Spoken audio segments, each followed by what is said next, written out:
Hello, everyone, and welcome to another episode of the Discomfort-Zone podcast. My name is Olev, and everything you hear in this show is entirely my own opinion and doesn't represent MSP Waves or anyone else.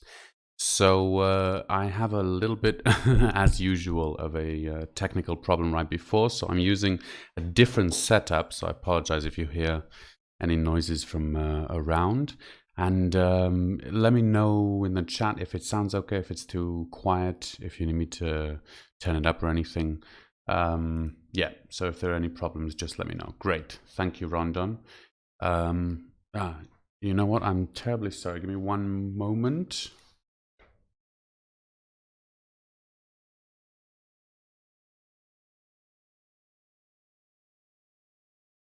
Okay, sorry about that. Right, this week is a continuation from last week, which is a bit of an introduction, an overview of what's going to happen. And so let's jump right into it. I got a lot to get through this week, and we'll see how it goes. As always, it's great to see in chat, Rondon, thank you, and Revised Sociology, great to see you again. Alien Honey, thank you for joining. Okay, let's get started. So this week's episode, I want to start with the story of the platypus. To be exact, the duck-billed platypus. Now, I was fascinated by this animal when I was a younger child, and I wrote a paper in school. We had to write a paper about an animal, and I think most of the kids wrote about, dogs and cats, maybe a horse. And I was just completely enamored with this creature. For those who don't know, the duck-billed platypus is an Australian animal. It's one of only two, if I'm not mistaken, mammals who lay eggs, and it's an amazing mishmash. It's got the bill of a duck, the fur coat of an otter, webbed feet like a duck. It actually senses electrical impulses in its bill. It can dive underwater. It can't breathe underwater, but it dives, and it has these flaps that close its eyes, and so it dives blind and senses with its bill its prey. So it's a really fascinating animal. Now, the reason I start by telling you all this is that in the 1800, when this animal first came to European biologists and they first examined it, they thought it was a hoax. Now, this was pretty common at the time, and there'd been all sorts of different animals, and I think a lot of large animals that had been sort of sent as fakes to try and gain the money or fame, etc. And so it's understandable. And yet this creature appeared, which was so bizarre and looks made up, that they believed it to be a hoax, and they believed that it wasn't natural. And I think there's something very important in that story that we can learn, and that is the famous adage that sometimes truth is stranger than fiction. And I think it's with this notion that I would like to take you on a journey, a narrative journey. I wouldn't say that what I talk about here is the absolute truth, even if I did believe in such a thing.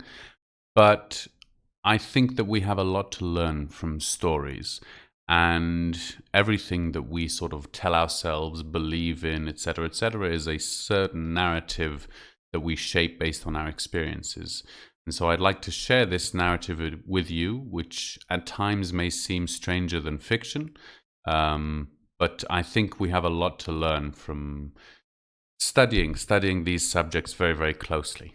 And so the second notion, which sort of follows from this that I'd like to talk about, actually stems from two different words: misinformation and disinformation.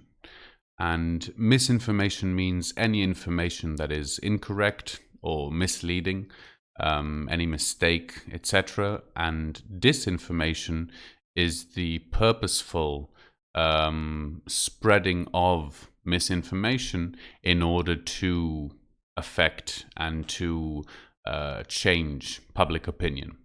The phrase was actually coined first by the KGB, and I think Stalin was the first one to use it, and he was describing it as propaganda that the US was spreading, and The examples that he was giving of what the US was doing with these lies that he was trying to make people believe that the US was an evil place and Russia was amazing. And I don't think that's the first time that that method has been used. That was the first time that the word disinformation was coined. But any leader in history and any deception that was carried out in order to control the population was in fact disinformation. So this practice is certainly a very, very old one, and one that is all too common, I think, in politics, and forever has been. It seems that there is this sort of excuse, this guise, this tale that we're told that in order to protect the public, the masses of people, in order to stop from chaos and spreading panic, it's necessary to lie to the public, to mislead the public, to conceal information from the public. And so, although this is deemed as something that is honorable and even legal, it is still by definition disinformation. And the big problem with disinformation is that as humans, we generally tend to accept the first information we come across. And any following information that objects to it, we normally have a tendency to mistrust. This is more intuitively than rationally. And so even if the truth will be later discovered, it's still much easier for people to hold on to older lies than to accept new truths. And I think this also stems from how young we are when we receive this information. And so obviously with children, I remember clearly a conversation that I had with, I think he was about 3 or 4. I can't remember the exact notion, what was said, but I was arguing with him, not arguing, but we were discussing. I can't remember exactly where rain comes from or how food. I can't remember, but something very, very simple. And he wasn't agreeing with me. And even though I was an adult and obviously knew better, that meant nothing, because he had heard from someone else first something else. Whether this was a joke, an older brother told him, or something that someone else thought. I wish I remember the example. I apologize. But it was something very, very basic, like if it rains from the sky, or I don't know. And it really stuck with me, that notion that it doesn't matter how right I am and how obvious it is to me. It doesn't matter the truth, because for this child, I'm challenging their pre-existing belief. Even if their belief is only a year old or however long it was, still it's so ingrained that it becomes much, much harder to let go of that initial information, whether it was truthful or not. And I personally experienced this many times. In fact, I continue to experience this in my life and rediscover or discover for the first time things that I held to be true about myself, about my environment, that I come across new information in a different light that shows a different picture. And I think these can be rather subtle, and they can be very devastating at times. And so, although it is with some trepidation that I encroach upon these subjects and talk about things that are, at the very least, uncomfortable, I feel that it is important, and that the truth, even if it is later to the party, is certainly more important for us to hear. So I'd like you to remember that just because what I'm saying is completely different to what you've heard, doesn't necessarily mean that it's false. So let's jump right into it, shall we? The first subject that I'd like to talk about, in the first place that I feel we should begin, is with evolution. Now, evolution is a very interesting and complex process or phenomenon that takes place, and it's one of those things that we've all heard about, but few of us, I think, have studied in an academic level. And it's a process that appears in very, very different areas and with different species in different ways. And we can see the process of evolution on different time scales. And so I think it's something that we sort of hear about a lot, but it's a lot of numbers, it's a lot of ancient history, and it's sort of hard to grasp. And I certainly am no expert or even, very well versed in evolution. But there are other people who are. And to a certain degree, obviously archaeologists are, but a lot of Sitchin's book, whom I mentioned last week, a lot of his books, I should say, refer to archaeology and precise dating and numbers, and it's a very important part to start piecing together this puzzle. And so I'd like to throw some statistics at you, and later on I'm going to actually upload to chat a quick quote from Sitchin's book. But for now, we'll talk a little bit about human evolution. And so we all know that evolution takes a long, long time. In fact, it takes millions and millions of years for certain species to develop. And for our species, for wherever you want to start counting, it was a long, long time of very, very little progress. And then, let's say around 2 million years ago, we get the first real sort of Homo sapiens who are similar to in structure to what we are, and that starts the process that leads eventually to the Cro-Magnon, and this takes place over a few 100,000 years. And so we have this dramatic increase in speed of evolution from millions of years to a few 100,000 years. And that seems to be a very distinct period of time. And this is obviously something that has been talked about in different theories in evolution. And the general consensus is that there have been different hypotheses offered for why this has happened, but it's a natural evolution. And the different time scale is simply something that we see happening with the human evolution. But this, I feel, there seems to be a lot going on, because if we look forward in time, we see that the Cro-Magnons appear around 35,000 years ago, and they are the ones who sort of wipe out the Neanderthals, the other competing humans. Now they've discovered that there were different groups of humans as well. And these Cro-Magnons seem to sort of spread and flourish and take over. Obviously not in any kind of numbers that we see today, but relative to the time. And then they seem to be working with these stone tools for about 25,000 years. And this is all what's accepted theory today, with the theory of evolution of man and the evolution of society, of civilizations. And then 10,000 years ago, we get this sort of amazing increase till we reach today's technology.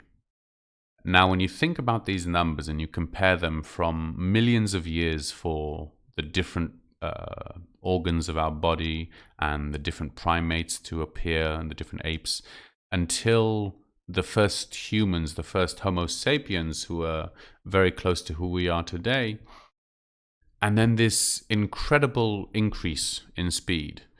And this has been something that's been curious for a lot of researchers. And so I would like to talk about the theory that Sitchin poses in his book. And this theory is obviously quite, I think, uncommon, unpopular, and rather extreme. But there is a problem with the current theory of human evolution. And it's not a problem that's been adequately addressed because people don't know, and these things are very hard to prove. And yet, there seems to be a lot of weight to what Sitchin is proposing, and I hope to show some of it here. I do want to say before I continue that if you haven't read his stuff or anything, if you want the actual numbers and all of the dates and figures and all of the scientific backing up information, you really have to go to him and to his sources, because I'm not equipped to deal with all that, and B, that's not what this show is about. I would like to think of this more as I said, a narrative. I will give some facts and figures where I can, but basically if you want to get the full scientific backing up theory, then I suggest you read his book, which I don't think I mentioned the name, so I'll say it's by Zecharia Sitchin. The first book is called The 12th Planet, and that's where he sort of introduces his whole theory, which we'll be talking about. He then went on to write, I think, 6 other books in total in that series, and that was sort of spreading out the human evolution from the beginning, from 500,000 years ago all the way to present day. So we have this gap in the human evolution, and something seems to have happened to accelerate all of this. Now, whether, as some theories pose, it was the discovery of fire and cooking and increased caloric intake, or throwing a spear and having the hand-eye coordination increase the mental capacity, it seems that all of these theories aren't quite enough to explain this huge leap forward. And so, before I go any further with what Sitchin proposes, I'd like to sort of continue with this thought experiment. Now, I think it's time that I mention something that I came across quite long ago in school, and that's the term Occam's razor. For those who've studied philosophy, I think it's actually used in other places, but I'll explain very quickly. Occam was a Scottish philosopher, if I'm not mistaken, and he invented this term, Occam's razor, which means the simplest explanation is most likely to be the correct. And so if you are trying to explain something that's happening, let's say a natural occurrence, the more elements you need in order to explain it, the more complex your theory is, probably the further away from the truth you're getting. And Einstein mentioned this, or spoke a little bit about this, saying that if you truly understand a concept, you should be able to explain it to a child. Or if you can't explain this concept to a child, then you don't truly understand it. There seems to be something about this, that although our universe and our reality and our natural environment is this amazing, complex, interconnected web of variables, there are still these very, very, very simple patterns that seem to be governing, or at least expressing them in very simple terms. And if you're not hitting that mark, if your explanation is not simple enough, you're not going to be grasping enough of the picture. And so this is, for me personally, this has been a very, very important tool in being able to discern truth from fiction as best I can, because often we come across these very elaborate, very enticing, very interesting explanations, and yet they can very often lead us further and further away from a very, very simple truth that could be staring us in the face. I think there are many, many examples of these, but we'll continue for now on point. But it's an interesting subject. So Occam's razor encourages us to look for the simplest solution. Now, in my mind, I've mentioned Go once before. I will probably mention it a few times again. You don't have to know it, but there is a set of sort of sentences that can guide you in the game of Go, and they seem to be often, some of them seem to be applicable to life. And one of them is that you want your pieces, your stones, to do more than one thing. Preferably 2, and 3 is better. So the more things you can do with a single action, the more useful it is and the better it is in general. And it seems to be the same with theories. If your theory is using one unified element to explain multiple different occurrences or phenomenons, then if you can show that that's what's happening and they're interconnected, that's a very strong piece of evidence to encourage it, because the explanation has become even more simple. It's actually one thing explaining 3 different phenomenons.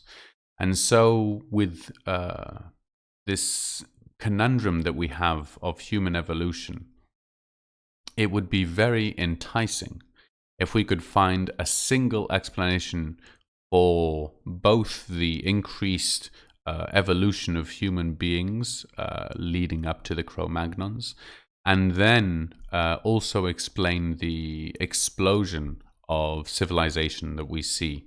And I believe that the theory actually goes a good way of explaining both of those. And so we seem to have this story that's told of the process of evolution.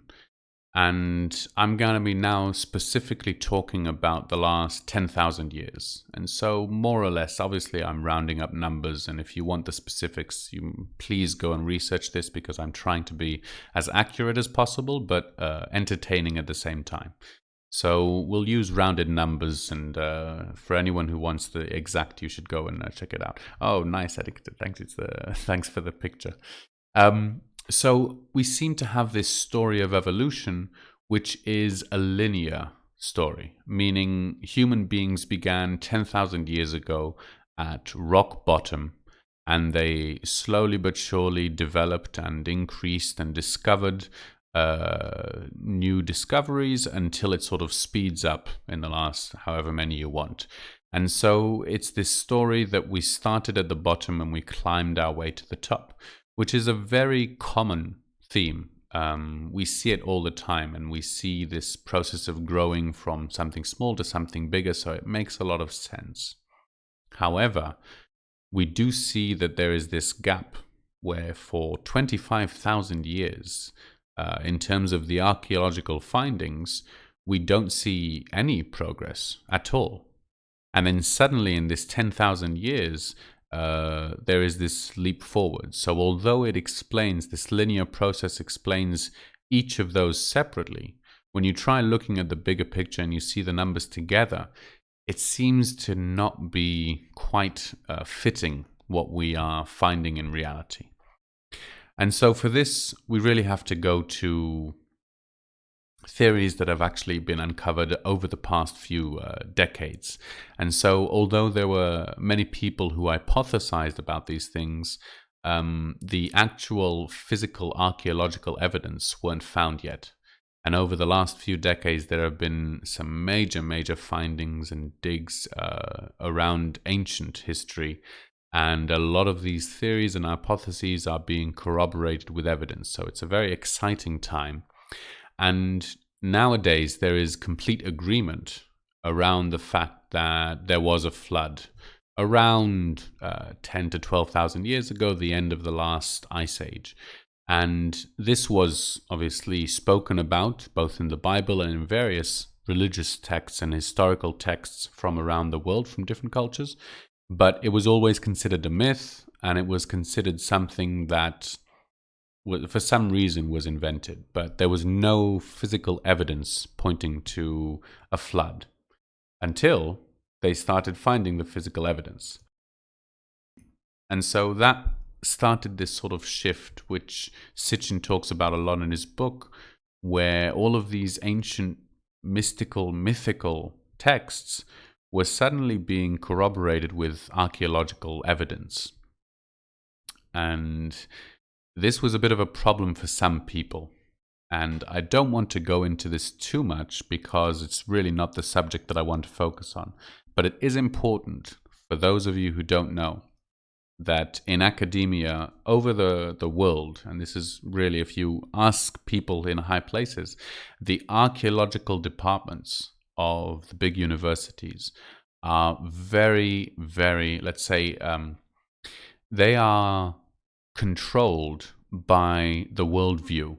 And if there is an archaeological find that is too upsetting for the current model, whatever that may be, whether religious or political, it is actually not disclosed, and it can be even buried. So this is not something that I've personally experienced, but from the people I've met who have experienced it, and from many whistleblowers who have come out and people telling their stories of how they were exposed to this is something that's worldwide. And archaeological findings are obviously one of the most damning pieces of evidence, because they're really the only hard proof that we have from that time.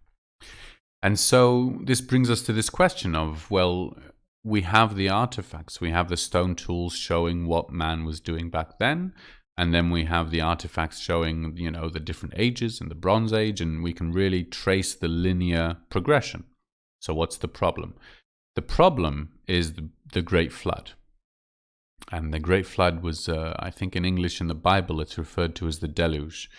The Great Flood wasn't just 40 days and 40 nights of rain, but it was actually huge ice caps, sheets of ice, kilometers long, that were broken loose and traveling around the globe, floating around, and as they came up on land, crushing everything that was underneath them.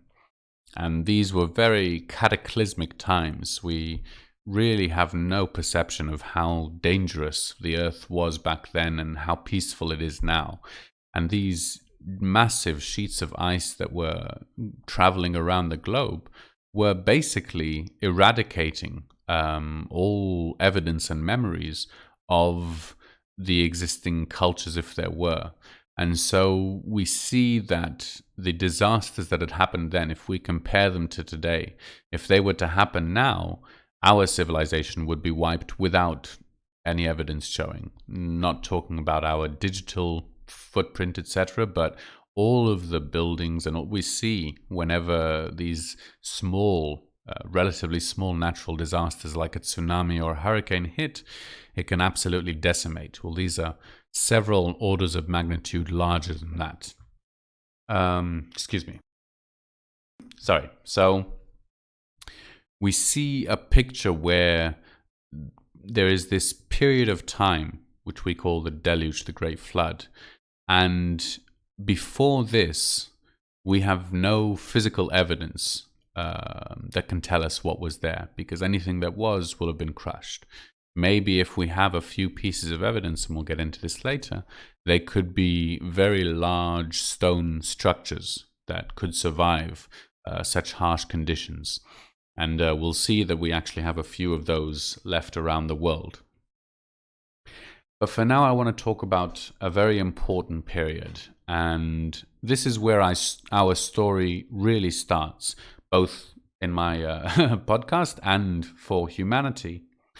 And that's the first civilization that we accept, according to archaeological digs, that rose really out of nowhere after the deluge. And this, for anyone who hasn't heard or doesn't know, is called the Sumerian culture. From what I understand, that's a mispronunciation, a mistranslation, and it's supposed to be Shumer.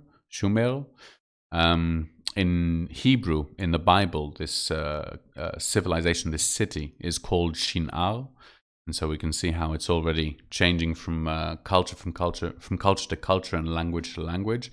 But this is considered the first civilization that we see of man, and it's very interesting that this civilization both seems to appear out of nowhere, and very, very quickly seems to acquire very advanced techniques and methods for city management, from the earliest forms of writing and trade and currency, and a whole system that seems to arise very, very quickly. So in terms of that human evolution and the cultural evolution, we again have this inexplicable jump forward. And if you've never heard of this, if you've never studied any of this history, then I implore you to go and look it up yourself, because it's quite fascinating. When I first came across the Sumerian culture, I was really, really surprised that we didn't learn more about it in school and in history.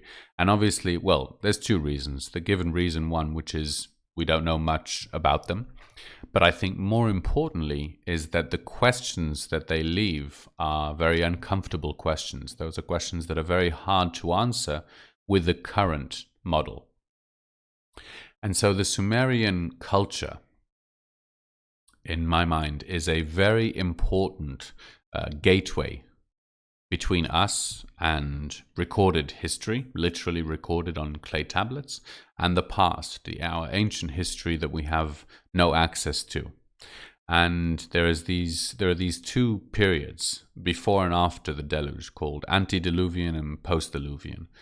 and we have no recorded history of any of the antediluvian cultures.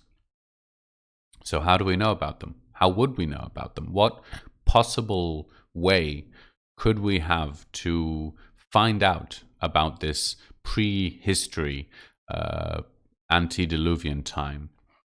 And the only answer that I can come across that will accept, let's say, is the cultures that were there right after the deluge, the Sumerian culture. So what do the Sumerians say? Do they talk about former cultures, ones that were before? Do they talk about how they they developed their cities? And as a matter of fact, yes, as all cultures seem to have a tendency to do, the Sumerians also wanted to preserve themselves historically. Clay tablets, for that matter, are an excellent piece, certainly a lot more than digital media or even paper. And they have survived 8,000, 6,000 years till today, when they were uncovered around, I think it was about 3 or 4 decades ago. And that was the first time that Western civilization came across the writings of what we claim to be the first civilization that was around 6,000 years ago. Now, what's interesting is that despite these discoveries were made, the general ideas and hypotheses and theories about the evolution of culture didn't really seem to change all that much.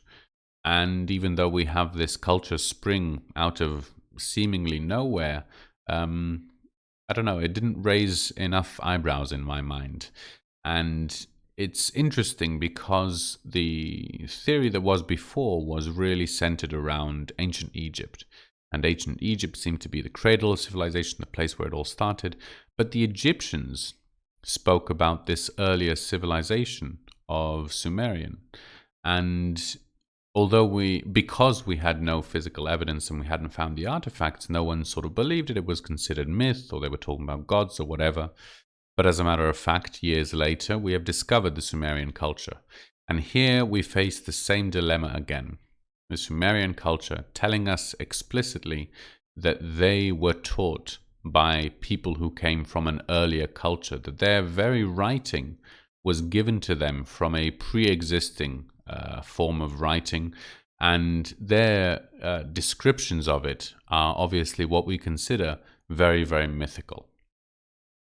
And so, as always is the case, it seems to be that we again consider it to be simple myth or fiction or something that they told for whatever reason, because we're lacking the physical evidence from a world that was before the Great Flood. And so if you're with me so far, I think you can start to see where we're going with this. And that is the big question of whether or not there could have or did exist an ancient civilization that was more advanced than we considered possible until now.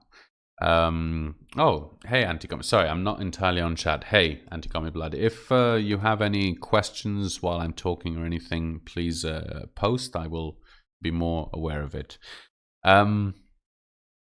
So before I continue on with ancient civilizations, I just want to mention one name I didn't speak about last week, and that is Graham Hancock. If you are in any way aware of ancient civilizations and the theory, you'll probably have heard his name. I think he's one of, if not the leading researcher on the subject.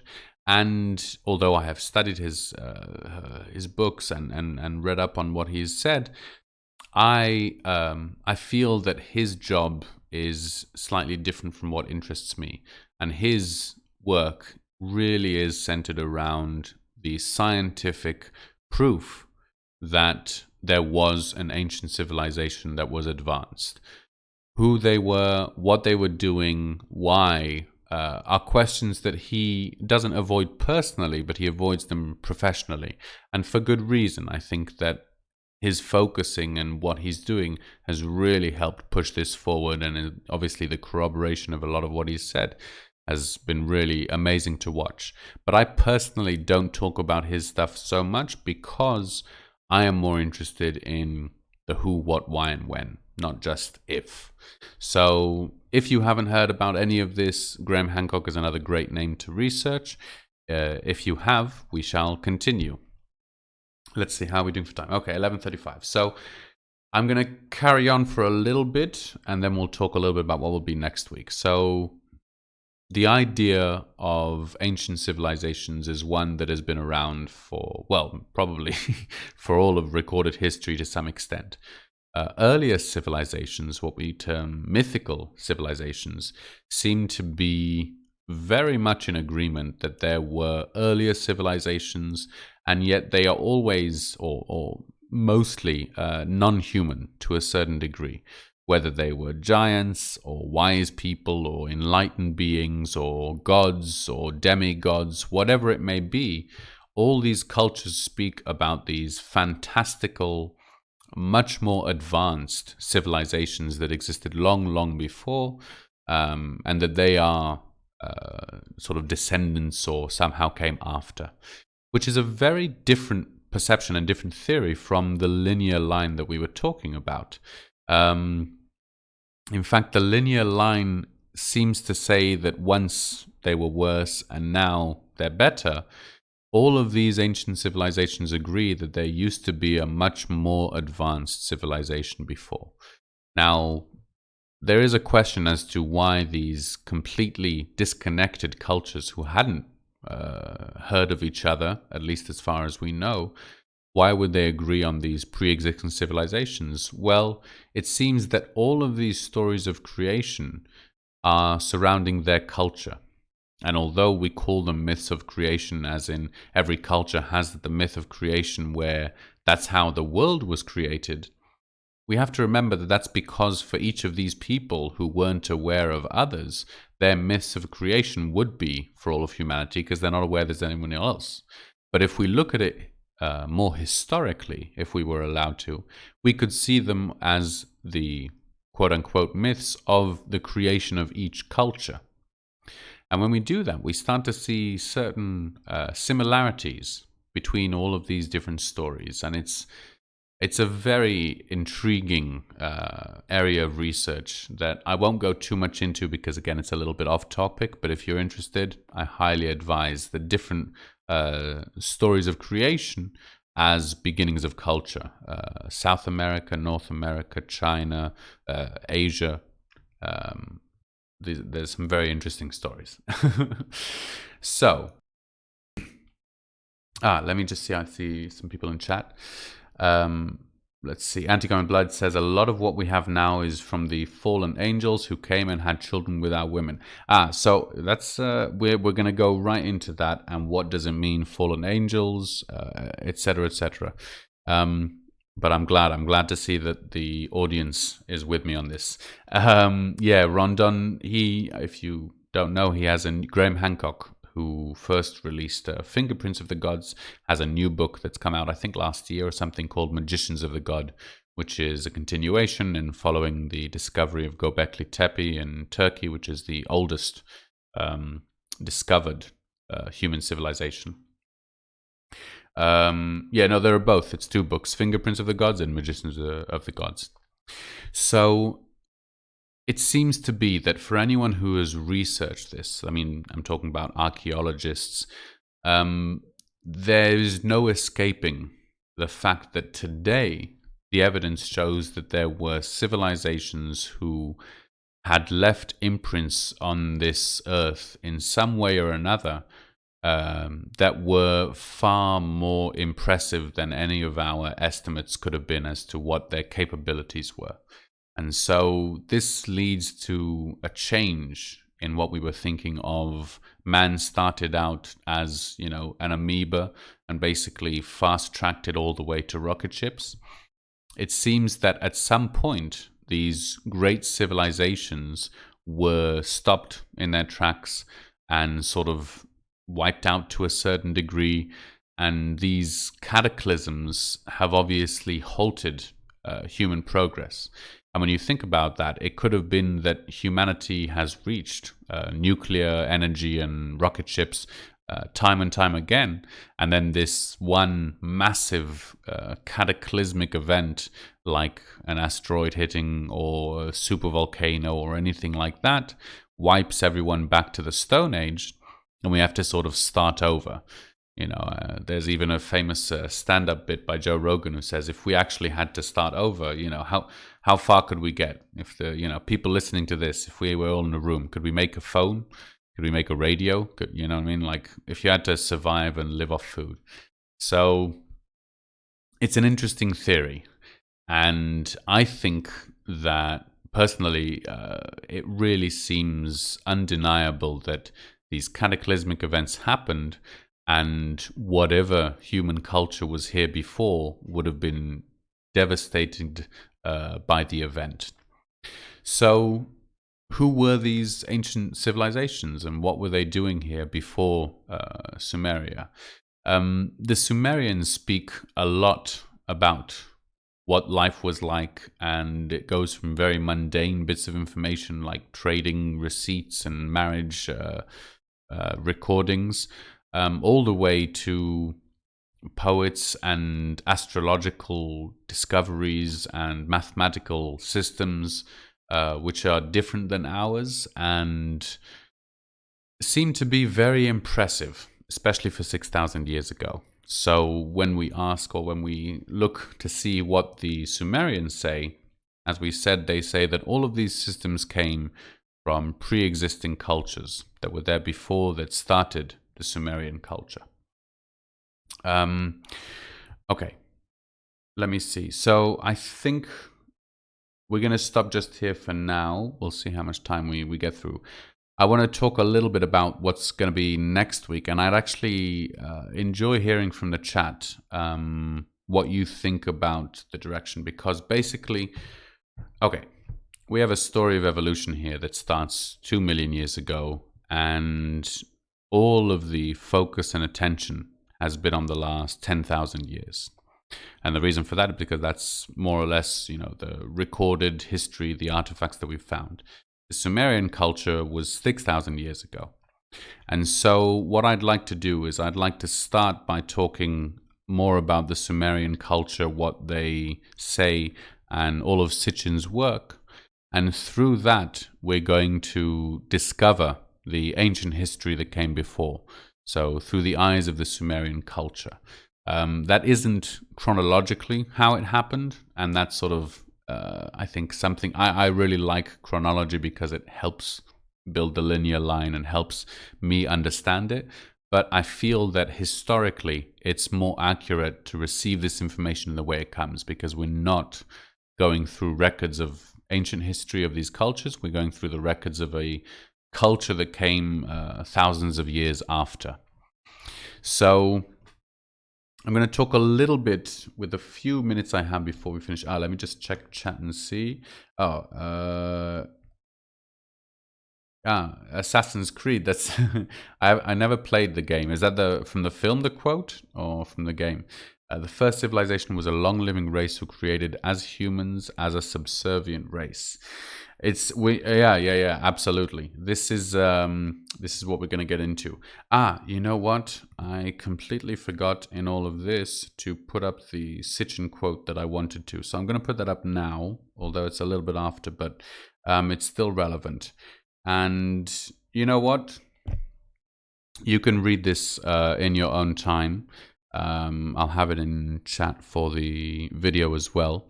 But it basically goes through the human evolution leading up to the Cro-Magnons. And wrong chat. Thank you so much, Rondon. You're the only one who saw that. Sorry, hang on. Let me just I'm doing it on my phone now. So there. Okay. Thank you. So that's there, and you can look at the numbers to sort of get a scale of what we were talking about before. So next week, I'm going to be talking more about the Sumerian culture, and specifically Sitchin's translations. And so I mentioned a little bit. In fact, I wanted to correct something as well that I said last week about Sitchin, which was that he had studied in university. He hadn't actually gone to university for these subjects, which in hindsight makes a lot of sense. He probably couldn't offer these hypotheses under any professor. But he would join the different archaeologists who were working. What he did do was he studied the ancient Semitic languages. And in that, he seems to be unique, as in, he was the only person who could speak Akkadian, Babylonian, ancient Hebrew, and he could read the Sumerian cuneiform. I hope I'm pronouncing that correct. And so he was he was the only person who was able to translate through all of these different cultures the different words and the way they changed and their meaning that was held on and was lost to us over time. And so I really want to go into next week the way that Sitchin studied the Sumerians was completely unique. And it's a perspective that isn't really available if you don't have the other Semitic languages under your belt, as it were. And so the Sumerians went into a lot of detail about, as they said, these different subjects, and specifically astronomy. I think I said astrology before, but actually astronomy. Now, a very interesting fact is that in their depictions of our solar system, they show 12 planets. Now, obviously, in our current solar system, we count, well, I'm not sure about the word planet, but including the moon and the sun, we count 11. We normally don't count Earth, so we count 10, but we didn't discover the last outer three, Pluto, Jupiter, and sorry, not Jupiter, Uranus. I can't remember the third one, but we didn't discover those until much later. And so when the first tablets were shown with the solar system, people didn't quite know what it was because there were too many planets, as it were. But over time, we kept discovering more and more planets. And each planet that we discovered seemed to correlate to these solar systems that were depicted on clay tablets from 6,000 years ago. So what started out as being a ridiculous theory of how many different planets there are in the system, as our instruments improved, we seem to be finding more and more evidence to support their depiction of the solar system. And so currently we're quote unquote missing one planet according to the Sumerian culture. And it was a very interesting discovery, and I'm sure exhilarating for Sitchin, when astrophysicists were discovered a mysterious planet, which is called Planet X, if you want to look it up. There's a lot of misinformation and disinformation about the subject, but there is this inexplicable object in the sky that could fit the description of the 12th planet. Let's just put it at that. So it's amazing to watch Sitchin go from these theories that really did make a lot of sense and were supported by evidence, but obviously weren't accepted. And over time, they seem to be gaining more and more verification as opposed to losing ground. So, okay, I can see we're getting close now. Sorry, I'm going drifting off. I don't want to start a new subject yet. Sorry about that. Because we only have 10 more minutes. So next week we're going to talk about Sumeria and through their eyes, the cultures that came before and what actually happened in terms of human evolution. So that's it for me for now. I'm going to go through, I can see, thank you so much for the comments in chat, Anti-Army Blood. Oh, and Crimson Clad, sorry, I just saw you in chat. Thank you very much for joining. Let's see. Growth can change pace based on how many variables are involved. The more we know, and the variance in physiology can possibly account for some hikes in growth. But even I wonder if some of our leaps are natural spikes. Yeah, I mean, that's the thing. It seems to be that there are multiple theories that could explain it. I don't know if anyone here has heard, but there is a very, among psychedelic circles, there's a famous theory called the stoned ape theory, which is a theory that I think was first hypothesized by Terence McKenna. I'm not sure if he actually sort of borrowed some of the idea from someone else. But obviously the idea of dietary affecting the diet affecting the evolutionary process is something that was theorized before. But the stoned ape theory basically says that human beings who were around the African plains, who had come down from the trees, were probably eating mushrooms, as we see apes doing today. They're nutritious and they're readily available, and they can be eaten as is. And if they came across a species which was psychedelic, and some of the psychedelic species can be very large and look just like an edible mushroom, they would experience at lower dosages certain characteristics that were very, very cohesive with positive evolutionary effect. So eyesight is slightly increased, awareness, sort of the focus, ability to focus is slightly increased. These are on the lower doses. He says that over time, if you increase the dose and took more and more, because that's what making you successful, eventually you'd reach some kind of dose that would push you over the edge, and then you'd have some kind of psychedelic experience. And this could in turn lead to a glossolalia, which is sort of spontaneous eruption of language-sounding noises, and in turn, obviously, an increased development of the cerebral cortex. So this was his theory, and I certainly believe it to be possible. I think that it's a theory that could explain also alternative humans and alternative timelines, as it were, sort of different species that were around as well that we don't seem to have found evidence.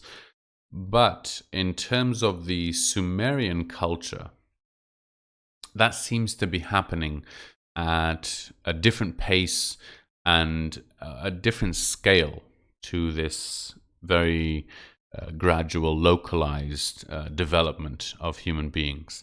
And the really rapid advancement in all of their systems and their understanding of the cosmos and of their place is really quite unimaginable when you consider what we think is their origin, which is basically human beings who were living in caves, lighting fires and shaping flints to be knives, would suddenly come up with a mathematical system based on 12, or, the astronomy observations of the cycles of the Earth, all of these very, very impossibly long observations of astronomy that came far too quickly. And so, in the last few minutes that I have, I would like to take a moment to talk a little bit about the critics of Zecharia Sitchin, because obviously I am very much aware and have read enough about what they're saying, and it's all very, very similar. It seems to be, because if you research on Wikipedia, if you look up Sitchin, I'm pretty sure they use the word pseudoscientist at some point. And obviously they portray him as a very wacky individual with his ideas, which is understandable. But I would like to say that of all of the critics that I've read, there seems to be a common theme, which is that Sitchin misinterpreted the tablets. And so it all lays down, as is a lot of the times, it all comes down to language and specifically translation. Two competing translations, and how do you know which one is right? And if you're anything like me and if you've read translations of languages, there's no such thing as a perfect translation. A translation of a language, especially an ancient language, would need the perception of that culture, and you can't really have that in a different time. So whenever we're dealing with translations of the past, whether it's the Bible or whether it's any other religious or mythical text, we're going to come across this problem. And so in my mind, when I have to decide between, I would look to the people who have, as it were, more of the encompassing worldview, more of the story around that society. And if you look at the Semitic languages, I have the privilege, as it were, of knowing Hebrew as a mother tongue. They're obviously connected. They obviously share a common ancestor, and the meanings have traveled down. And as the meanings travel down, they've been distorted. But the fact of the matter is, I can read the Bible and understand more or less what it says, except for a few words. And so if I study Aramaic and Akkadian, I would understand much more these words and understand the roots. And this is exactly what Sitchin does. So Sitchin has studied all of these ancient Semitic languages and has come up with a translation which is different from the other translators. And so, as surprising as it may be, the majority of people who have less knowledge than him, who have less experience with Semitic languages, seem to be gaining the upper hand, seem to have the deciding vote, as opposed to the one quote-unquote specialist. And so I just want to say that because I do want to be fair in saying that obviously these theories are not something that's accepted by all. But I do sense always that the first and foremost reason why these theories aren't accepted is because they are so far removed from what we have been told, from what we become accustomed to, and what we believe in. And so because of this, it's very important for me to ask that as much as possible, you can keep an open mind to the ideas that I'll be talking about next week, because although they might be, hard to accept and very different from what we've been told, if they are true, and I'm not saying that they are absolutely, but if they are true, they are instrumental to us understanding where we are in the cosmos and where we are on this planet, and to understanding really who we are and where we came from. And so I have, I think, 2 more minutes. I want to see. Oh, hi, Doctor Who fan. Welcome. Oh, yes. Well, I upload a recording on Fridays, so if you'd like to catch it later. Okay, with a few last minutes that I have, if I'm on time here, I'd like to read you a quote. And this is a quote from an Egyptian priest who is speaking to a Greek scholar named Solon. And we're going to talk about this in future episodes, but for now, I just really fell in love with this quote, and so I'd like to read it to you. He says, "You have no antiquity of history and no history of antiquity." And I really like that because history and antiquity, I think in English, they seem to have rather similar definitions, but we can sort of understand the difference. And so when I think of that quote, it really does seem to suit where humanity is, where we don't seem to remember where we came from. Oh, I'm afraid that's all the time I have for today. Thank you very much for joining me. I hope to see you all next week. And have a great night. Bye.